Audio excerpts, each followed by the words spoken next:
नमस्कार, बहुत बहुत स्वागत है आप सभी का हमारे इस YouTube के चैनल पे। मैं मेनका मैडम एक बार फिर से ले आई हूँ बहुत ही इम्पोर्टेंट टॉपिक्स कंप्यूटर का। इससे पहले वाले वीडियो में हम लोगों ने शॉर्टकट की पढ़ा था, कंट्रोल ए से लेके कंट्रोल जेड तक। आज उसी के आगे में हम लोग पढ़ेंगे कि फंक्शन की से कौन कौन से शॉर्टकट की बनाए जाते हैं और कितने ज़्यादा उपयोगी हैं। तो शॉर्टकट की का आज पार्ट 2 है। इससे पहले वाली वीडियो जो आपने नहीं देखी है तो उसको जाकर देखिए, जिससे ये टॉपिक्स भी आसानी से समझ में आ जाए।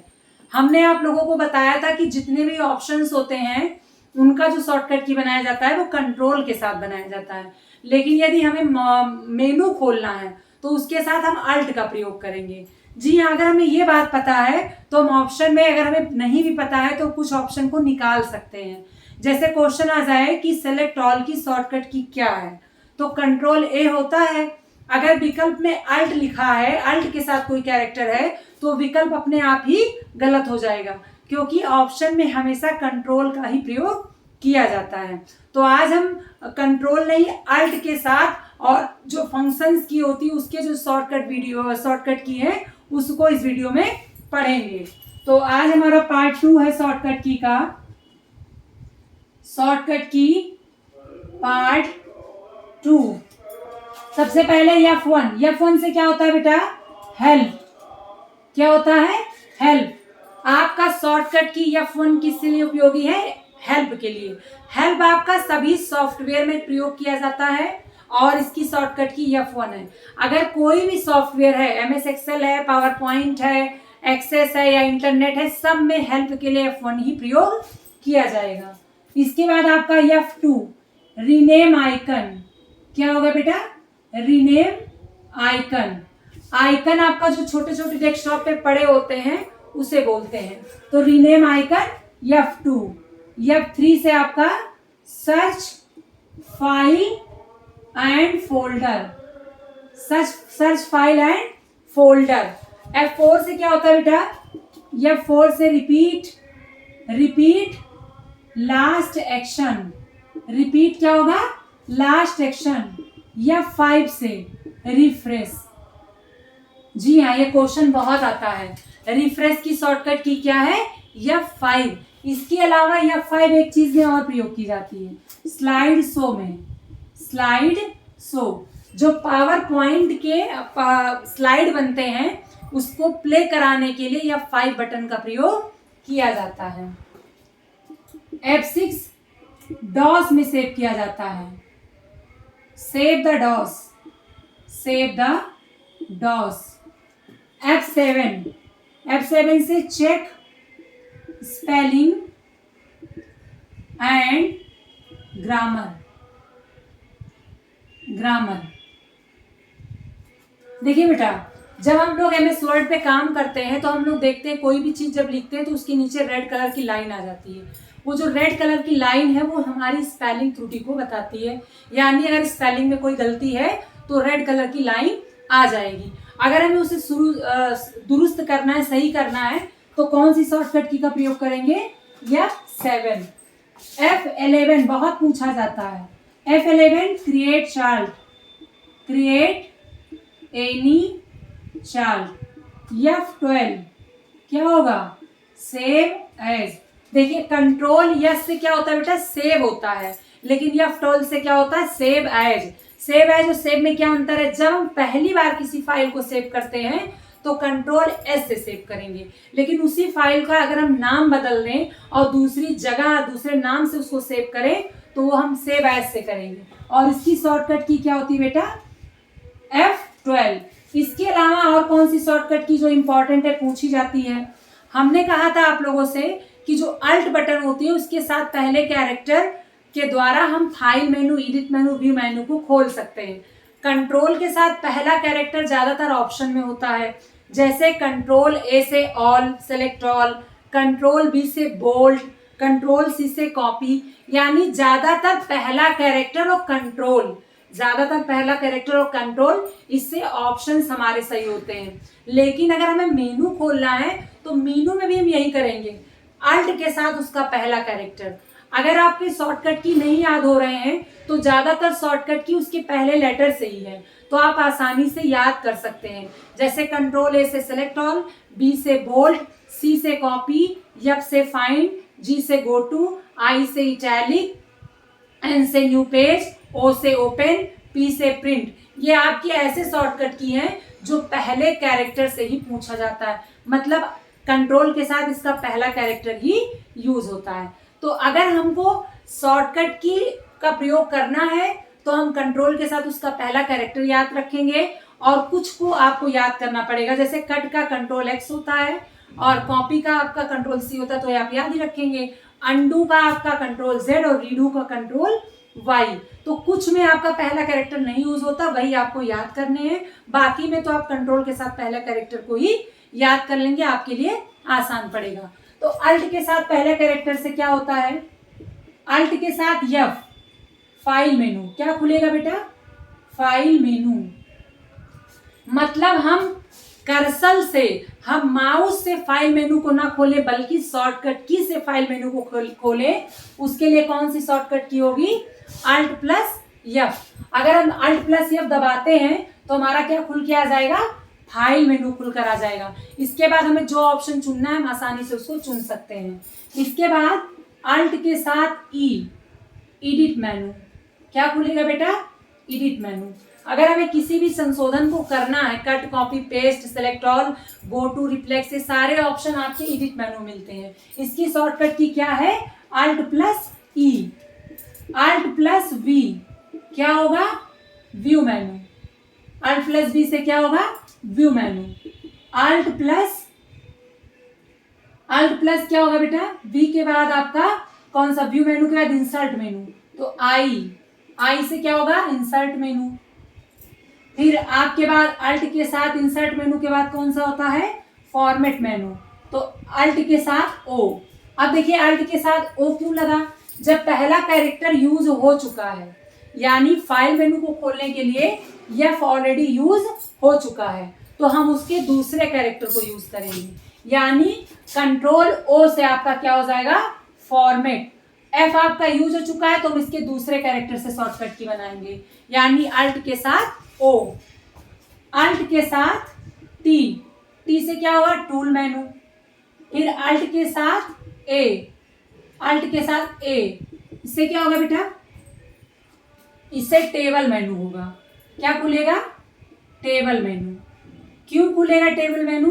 क्योंकि देखिए टी ऑलरेडी टूल मेनू के लिए यूज हो चुका है। अब हमारा टेबल मेनू के लिए टी प्लस अल्ट प्लस ए, यानी दूसरा कैरेक्टर यूज होगा। हमने आप लोगों को बताया कि जब पहला कैरेक्टर यूज हो जाए, जब पहला कैरेक्टर यूज हो जाए तो दूसरा कैरेक्टर लेंगे। देखिए फाइल मेनू में ऑलरेडी यूज हो चुका है एफ, इसलिए फॉर्मेट मेनू के लिए हमने उसका दूसरा कैरेक्टर यानी ओ लिया। टूल मेनू में ऑलरेडी टी यूज हो चुका था, इसीलिए हमने उसका दूसरा कैरेक्टर लिया जब टेबल मेनू का शॉर्टकट की बनाया। तो ये कुछ इंपॉर्टेंट शॉर्टकट की है। इसके बाद आपका अल्ट प्लस F4 बहुत ही इंपॉर्टेंट शॉर्टकट की है बेटा। अल्ट प्लस F4 बहुत ही इंपॉर्टेंट शॉर्टकट की है। ये क्या कराता है? एग्जिट। ये क्या कराता है? एग्जिट। अगर हम किसी सॉफ्टवेयर में काम कर रहे हैं तो हमारा क्या हो जाता है? एग्जिट हो जाता है, हम बाहर निकल आते हैं। प्रोग्राम या सॉफ्टवेयर से हम बाहर आते हैं किस शॉर्टकट की सहायता से? Alt plus F4। इसके अलावा कुछ शॉर्टकट की हमारे कीबोर्ड में होता है, जैसे एस्केप और होम। एस्केप क्या काम करता है बेटा? ब्रेक डाउनलोडिंग, यानी डाउनलोडिंग को ब्रेक कर देता है, रोक देता है। तो डाउनलोडिंग को क्या करेगा? डाउनलोडिंग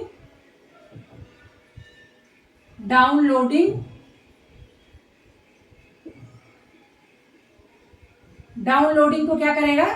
रोकता है। होम, आपने कीबोर्ड में देखा होगा बेटा होम बटन। होम बटन क्या काम करता है? इसका नाम है होम। होम का मतलब होता है सबसे ऊपर, सबसे ऊपर। अगर हमको पेज में सबसे ऊपर जाना है, अपर लाइन इन पेज, पेज के अपर लाइन में जाएंगे, एकदम ऊपर चले जाएंगे।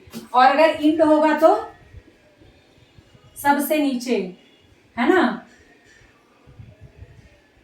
सबसे नीचे पेज के। अब देखिए, एक होता है कंट्रोल होम और एक होता है इंड होम।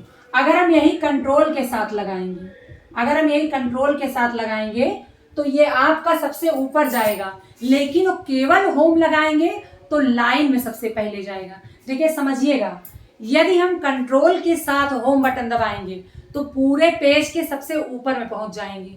अगर हम कंट्रोल के साथ इंड दबाएंगे तो पेज के सबसे नीचे चले जाएंगे। अगर हम केवल होम दबाएंगे तो किसी भी लाइन के आगे हो जाएंगे। अगर हम इंड दबाएंगे तो किसी भी लाइन के पीछे चले जाएंगे। जैसे फॉर एग्जाम्पल, आपने 10 पेजों का दस्तावेज बनाया है, 10 पेजों का दस्तावेज बनाया है और आपको डायरेक्ट ऊपर जाना है, तो आप कंट्रोल के साथ होम बटन प्रेस करेंगे। जैसे ही कंट्रोल के साथ होम बटन प्रेस करेंगे, आप कहाँ पहुंच जाएंगे? सबसे पहले पेज के सबसे पहले लाइन में। और अगर आप वहीं से कंट्रोल इंड दबाएंगे तो पेज के सबसे लास्ट में पहुंच जाएंगे। यानी 10 पेजों में आप एक ही बार में नीचे पहुंच जाएंगे और एक बार में ऊपर पहुंच जाएंगे। लेकिन यदि हमें लाइन में सबसे ऊपर जाना है, सबसे आगे जाना है, तो हम केवल और केवल होम बटन दबा देंगे। इस कैप से आपका क्या होता है बेटा? डाउनलोडिंग को रोका जाता है। इसके बाद आपका होता है टैब बटन। आपने देखा होगा टैब बटन।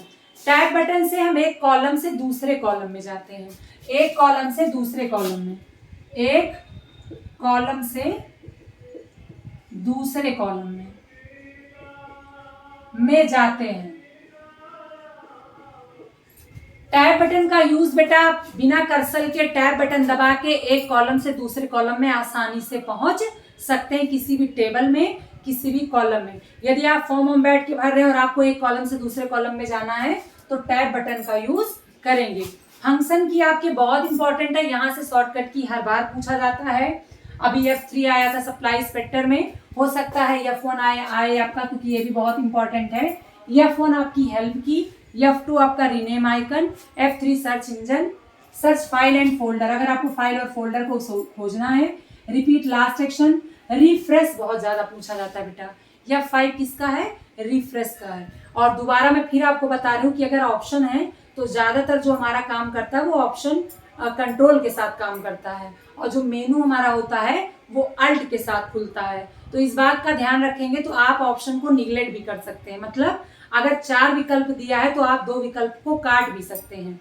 जैसे मान लो क्वेश्चन आ जाए कंट्रोल पी की शॉर्टकट की, प्रिंट की शॉर्टकट की, क्वेश्चन अगर आ जाता है और ऑप्शन में अल्ट पी दिया है और कंट्रोल पी दिया है, तो एक ऑप्शन आप हटा सकते हैं कि अल्ट के साथ तो प्रयोग होगा नहीं, तो आप वहां पर आपको नहीं भी आता है तो आप एक ऑप्शन को हटा सकते हैं। मतलब ऑप्शन में ज्यादातर कंट्रोल यूज होता है और बाकी चीजों में आपका अल्ट यूज होता है। इसके अलावा इंक्रीज डिस्क्रीज भी होता है। आपने देखा होगा जो बड़ा वाला ब्रैकेट होता है, इस तरह का ब्रैकेट होता है, इस तरह का ब्रैकेट इंक्रीज करता है। मतलब अगर कंट्रोल के साथ ये वाला ब्रैकेट दबाएंगे ना तो हमारा इंक्रीज हो जाएगा, कोई भी टेक्स्ट बड़ा हो जाएगा, और अगर इधर वाला दबाएंगे तो डिस्क्रीज हो जाएगा। इंक्रीज और डिस्क्रीज, डिस्क्रीज, इंक्रीज मतलब बड़ा करना और डिस्क्रीज मतलब छोटा करना। इसके अलावा अगर हमको सेलेक्ट करना है तो सेलेक्ट करके हम शिफ्ट और एरो की से किसी भी चीज को सेलेक्ट भी कर सकते हैं। शॉर्टकट की जो मेनली बनाया गया था वो आपके काम को आसान करने के लिए और टाइम को बचाने के लिए किया गया था। माउस से अगर हम किसी काम को करते हैं तो बहुत समय लगता है, लेकिन अगर हमें उसकी शॉर्टकट की याद है तो उस काम को हम आसानी से कर सकते हैं। हमें फाइल सेव करना है, कंट्रोल एस दबाए, फाइल का डायलॉग बॉक्स आ जाएगा। हमको किसी नए पेज को लेना है, कंट्रोल एन दबाएंगे, नया पेज आ जाएगा। हमें फाइल फोल्डर खोजना है, F3 दबाएंगे, फाइल फोल्डर सर्च करेगा। अगर हमें हेल्प चाहिए तो F1 दबाएंगे। अगर हमें एग्जिट करना है तो Alt प्लस F4 दबाएंगे, हम बाहर आ जाएंगे। इस तरह से हमारे काम को क्या कर देता है? शॉर्टकट की आसान कर देता है। हम बिना माउस छुए हुए कीबोर्ड से ही सारे काम कर सकते हैं। तो आप लोग भी शॉर्टकट की का यूज करिए और जो ये सब महत्वपूर्ण शॉर्टकट की हैं इसका प्रयोग भी करिए। बहुत ही जल्दी आप लोगों को कंप्यूटर के प्रश्न मिलेंगे जिसको मैं सॉल्व करवाऊंगी, जिससे क्वेश्चन कैसे बनते हैं ये भी आपका सॉल्व हो जाएगा। थ्योरी की क्लास आप लेते रहिए लगातार और आप लोगों को बहुत ही जल्दी प्रश्नों की श्रृंखला लेकर आऊंगी जिसमें प्रश्न भी सॉल्व करवाए जाएंगे, जिससे आपकी तैयारी कितनी हो चुकी है इससे भी आपको अंदाजा हो जाएगा। मिलती हूँ नेक्स्ट वीडियो में, तब तक के लिए धन्यवाद।